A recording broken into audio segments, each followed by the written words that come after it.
Hi, I'm David Lowe. I'm the Clerk of the Course for Rhino Charge. The event itself is on the 31st. It's Sunday the 31st of May, and it starts at 7:30 in the morning and finishes at 5:30.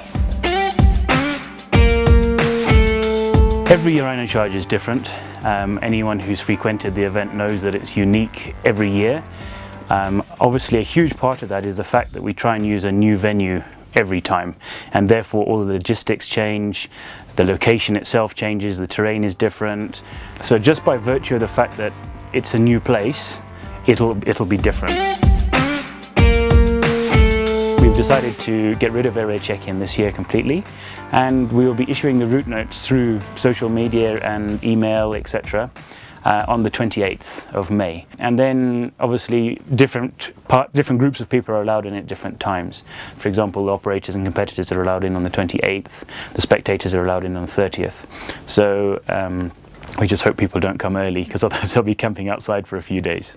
And we have limited to 750 tickets this year, and only on presentation of your ID and your ticket do you gain entry. It's basically an airline style entry system. So please understand that there's no access if you haven't pre-purchased a ticket. There's no access after 6 p.m. Okay, this is something that we're becoming stricter and stricter about, and the primary motive for that is spectators' safety. In fact, everybody's safety. To be travelling on our roads at night is not a good idea, and also where we're going, inevitably, it's better to transit those areas during daylight hours. So please ensure that if I tell you how many hours or when to leave Nairobi, you listen to that information, because I can tell you now, if you leave Nairobi at midday, you will not make it to this year's Rhino Charge. We have one or two small refinements in the rules for the competitors.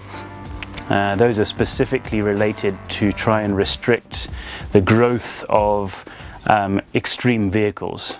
We want the Rhino Charge it is an extreme event and it is serious 4x4ing, but we don't want it to become, specialist rock crawling equipment that is beyond the reach of everybody. You're not allowed to come to compete in the event with a tyre that has an overall diameter bigger than 10-16 millimeters or 40 inches. We've restricted things like articulated chassis. We are introducing a speed limit on the competing vehicles of 40 kilometers an hour. As you know, the Rhino Charge is not a speed event. It is a technical off-road event. But what we have found is that there are one or two cars that have consistently started speeding towards the end of the day. And we see that as a risk element. And so we're introducing a penalty system on speeding. There are three companies, which are Car & Downey, Bundus and Feast with a Beast, who have won allotments for provision of spectator camp services at the Rhino Charge. So they are the only operators who are allowed to take bookings for camping this year, and that is all done through our new booking portal which we've launched. And on there, basically, spectators can book their ticket, they can book their accommodation, and depending on their transport option, they can then also book their vehicle pass, which is actually called a landowner's access fee. You can come as a self-camper. You can still come with your tent and your food.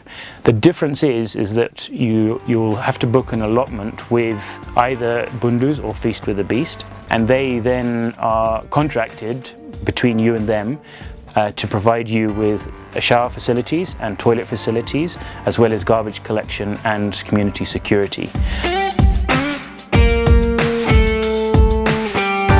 That whole secrecy thing is a huge element of the charge. It has numerous strategies behind why we do it. I think one of the biggest reasons we do it, of course, is the intrigue and the excitement. But then also from a logistical and competition point of view, obviously we don't want any of the competitors to do any sneak previews in the bush. And of course, in today's environment, that also helps us from a security perspective, because very few people know where the event is, and so it's something that's a legacy issue. But obviously, as things change within countries, then we've now found that this actually helps us so no one knows where it is, which is a positive for us from a security angle as well.